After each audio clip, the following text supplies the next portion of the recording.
This revelation in the Gospel of John is true. Here is my experience of this birth from above. Like Paul, I did not receive it from man, nor was I taught it, but it came through the actual mystical experience of being born from above. None can speak truly of this mystical birth from above but the one who has experienced it. I had no idea that this birth from above was literally true. For who, before the experience, could believe that the child, the wonderful Counselor, the mighty God, the everlasting Father, the Prince of Peace, was inwoven in his own skull? Who, before the experience, would understand that his Maker is his husband, and the Lord of hosts is his name? Who would believe that the Creator went in unto his own creation, man, and knew it to be himself, and that this entrance into the skull of man, this union of God and man, resulted in the birth of a son out of the skull of man, which birth gave to that man eternal life and union with his Creator forever?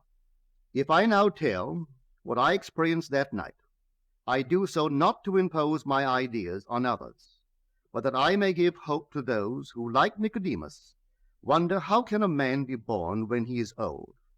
How can he enter a second time into his mother's womb and be born? How can this be? Well, this is how it happened to me.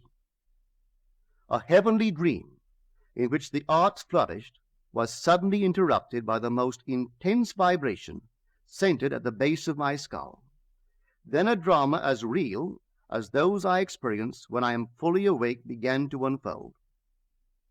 I felt myself within my skull, trying to force my way out through its base. Something gave way, and I felt myself move, head downward, to the base of my skull. I squeezed myself out inch by inch. When I was almost out, I held what I took to be the foot of the bed and pulled the remaining portion of me out of my skull. There on the floor I laid for a few seconds. Then I rose and looked at my body on the bed. It was lying on its back and tossing from side to side like one in recovery from a great ordeal.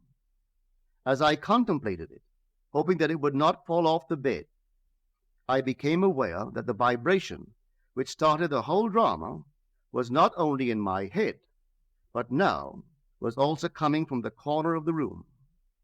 As I looked over to the corner and wondered if that vibration could be caused by a very high wind, a wind strong enough to vibrate the window, I could not believe that the vibration which I still felt within my head was related to that which seemed to be coming from the corner of the room.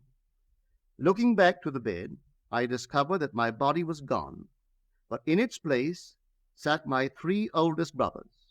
My oldest brother sat where the head was. My second and third brothers sat where the feet were. None seemed to be aware of me, although I was aware of them and could discern their thoughts. I suddenly became aware of the reality of my own invisibility. I noticed that they too were disturbed by the vibration coming from the corner of the room. My third brother was the most disturbed and went over to investigate the cause of the disturbance.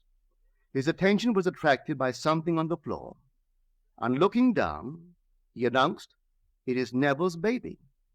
My other two brothers, in most incredulous voices, asked, "How can Neville have a baby?" My brother lifted the infant wrapped in swaddling clothes and laid him on the bed. I then, with my invisible hands, lifted the babe and asked him, "How is my sweetheart?" He looked into my eyes and smiled, and I awoke in this world to ponder this greatest of my many mystical experiences.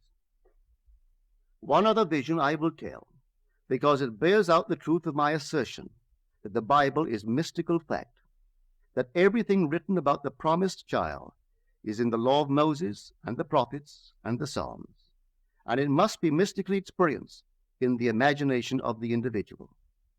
The child's birth is a sign and a portent, signaling the resurrection of the patriarchs in the imagination of him in whom the child is born.